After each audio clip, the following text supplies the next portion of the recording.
The TIE Fighter has been itching to blow some stuff out of the skies, so today we're going to play Space Armada for your Intellivision. And look, there's stuff blowing up out of the skies. Let's go ahead and take Space Armada, pop it in my Intellivision, and see how it holds up today. Let's go to the game. Space Armada was published by Mattel and carries a copyright year of 1981. It was programmed by John Brooks, who also made Las Vegas Roulette for the Intellivision, and Chris Hawley, who also programmed horse racing on Intellivision. So basically we have a space action game made by a pair of gamblers. Now during Space Invaders Mania, lawyers at Mattel discovered that the copyright for Space Invaders had not been properly protected, so anyone could legally make a Space Invaders clone as long as they changed the name, which not only led to Space Armada, but clones on several other platforms. The manual begins as follows. Start the game and here they come. 4 rows of menacing monsters, an armada of trouble. You begin with 6 laser guns and 3 bunkers. The descending targets drop bombs on you and your bunkers. Hit the elusive red flying saucer for big points and some damage repair.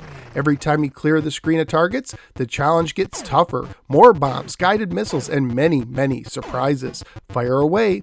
Space Armada is a Space Invader style game for 1 player only and has 2 modes of play, game or practice. If you start in practice mode, you will play the first level at a slower speed. Or if you play the regular game, you could use the practice mode to play the last level you made over and over again at a slower speed.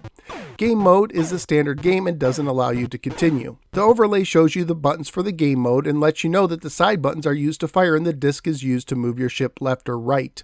Each level starts with a wave of 32 aliens to clear to make it to the next level. They will fire at you and make their way down to the bottom of the screen while you attack them, and hide behind shields that slowly degrade when hit. Occasionally, a UFO will fly across the top of the screen that you can hit for bonus points. Hitting the UFO also repairs your most damaged shield. Every time you destroy all 32 invaders, you will move on to the next level. As you progress, the enemies will move faster, have more powerful weapons, and even become invisible. Your game ends if you lose all of your lives, or if an enemy makes it all the way to the bottom of the screen. Scoring wise, you get 10 points per target on the first screen, 20 points per target on the second screen, and so on, with the point value increasing for each screen. Hitting the UFO gets you a random value from 1 to 32 multiplied by the value of the targets of that wave. Graphically speaking, I like the large, colorful enemies. The game also has some nice sound effects in my opinion. Family friendly wise, I assume that this game would most likely get an E for everyone rating if released today. At the time of my research on eBay, including shipping, complete copies were selling for $8 to $9 and new copies were selling for $10 to $13. So what did I think of Space Armada? Overall, this is a decent Space Invaders clone. I like both the sounds and the large, colorful invaders, although I kind of wish they were smaller since they take up so much of the screen they could quickly make their way down if you start slowly. Some more variations would have been nice as well. This is also one of those games where I hit my ceiling pretty quickly and don't feel like I could get much farther in the game even if I practice a lot. Also, I find that most of my games end when an invader hits the bottom of the playfield rather than when I lose all of my lives.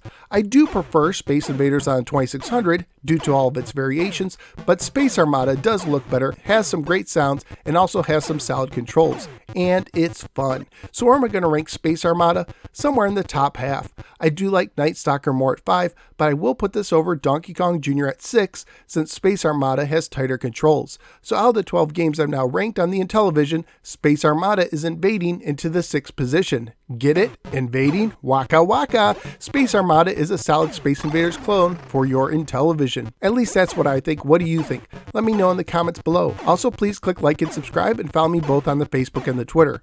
I'm also a member of the Retro Junkies Network.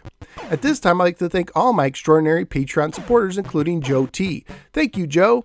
If you appreciate the work I do and enjoy my videos, please consider becoming a Patreon supporter by signing up at patreon.com/nosweargamer, starting at $1 a month. Not only will you help make videos like this possible, but you will also gain access to some exclusive content. Thank you for giving me a little part of your day, and I look forward to seeing you next time on the next episode of the No Swear Gamer. Take care and make sure you protect your copyrights.